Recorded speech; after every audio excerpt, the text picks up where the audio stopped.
To continue, as the months passed, my father, God help him, surrendered little by little to that darkness more alive than himself. A hell of darkness descended on the house, swept each night by the winds blowing in from the sea, as warm to the touch as a bowl of soup left out on the counter for 15 minutes. Sometimes it was as if this great organism, the darkness, were trying to lift, heave ho, the whole house and pitch it into the sea, its greasy brother, the mother of the thing it always wanted to be, thus the envy of an ocean set into motion by the frenzy making hay with me. That is to say that conscious, the darkness was reproductive, and reproductive, it was sexual, keyed up. No more horny darkness for me. This darkness alive, this darkness corpulent, fleshy as a woman's thigh, enrobed me in a cloak that began squeezing the life out of me one atom at a time. Moan, woebegone man, the sea of existence has washed you out past Neptune, sacred sphere for schizophrenics and drunks lost in alcoholism. Now you are going mad amongst the stars, audience to the spectacle of your bright demise. This slow motion implosion of your solar plexus, sucking the sun's winds into the glacial spinning of the vortex formed of your viscera, the brown murky water of your carnivore eyes. Such was my mind externalized. But look there, the darkness so alive, switched places with the thing dead in me, my soul which eloped with itself long ago, going to some remote place, I don't know.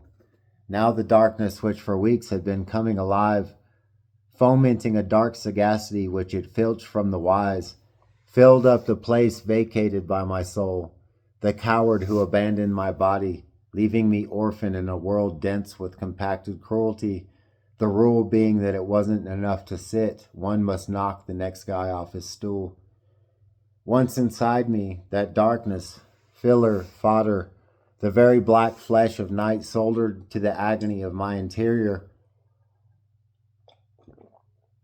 over whose walls glowed with a primeval light, soaked my bones until they were black as onyx, and at night, beneath the moon above the desert, making each other look stark, remote, nude, raw, in mutual enthusiasm intertwined, each feeding off the seedlings of desolation, pollinating the hollows of pock and impact, of crater and gorge, of plains of dust, as white as a toilet and a sea pitching fitfully, the two locked in a tandem of nakedness, a syzygy of two lean sinews coalesced, congealed, caramelized.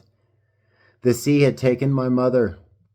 One night I wished that it would give her back, beseeching the creatures in the sky, the demiurge I had seen sweeping the stars into the little piles with brooms luminous with the power of trillions of suns, to hand back my mother to me.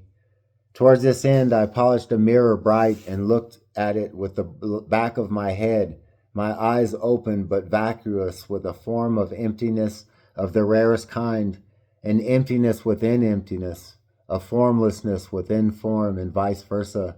And by means of this second sight, and with a mouth mumbling ancient incantations, ruminations of ancient peoples, pyramids impaled on steeples, I looked into the mirror with the back of my head, like I just said, my eyes being suddenly useless, two puce circles, that and nothing more, and the light wasn't on, of that I'm sure. In a mirror as black as onyx, I saw the shallows stretching for over a half mile, where they terminated suddenly in deep water. The conditions on this day in the middle of summer are such that the surface of the sea is almost perfectly still according to the naked eye. The desolation of the sea stretches outward, a giant stain that has spread over the surface of the invalid earth. It was out there on the very edge of the shallows, on the cusp of the great chasm going downward into silent hells of perfect stillness.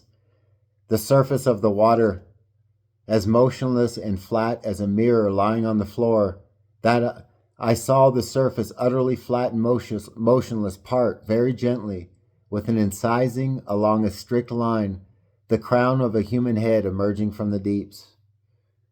I'm going to stop here with him coming out of the butler coming, this guy coming out of the water. I didn't want to give it away. Oh man.